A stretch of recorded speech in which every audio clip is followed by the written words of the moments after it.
Canada's biggest bank is ramping up its response to a story that has generated immense public outrage. Royal Bank's CEO has published an open letter apologizing to 45 workers whose jobs have been outsourced. He says they will get new positions and the company should have been more sensitive to them. But as Christina Stevens reports, the groundswell of anger over outsourcing isn't over yet. The largest bank in the country, RBC, has been feeling a large amount of heat this week. It's been taking a beating on social media, where calls for a boycott have multiplied and angry Canadians are venting. It's all over jobs. 45 IT workers were told the work they used to do was being outsourced. The reason? Cost savings. A story average Canadians found hard to swallow when you consider the Royal Bank's profits were just over $2 billion in the last quarter alone. Now the president of RBC has issued an open letter of apology, saying, despite our best efforts, we don't always meet everyone's expectations, and when we get it wrong, you're quick to tell us.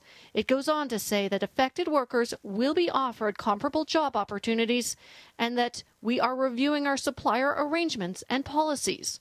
Glenn White says the apology wasn't only the right move, but probably the only move the bank had at this point to diffuse some of the uproar. It's certainly mea culpa, and they make commitments to do things which are going to be very expensive and probably very positively viewed by those most directly affected. The letter appears to be giving the bank some traction with the public. It's a start.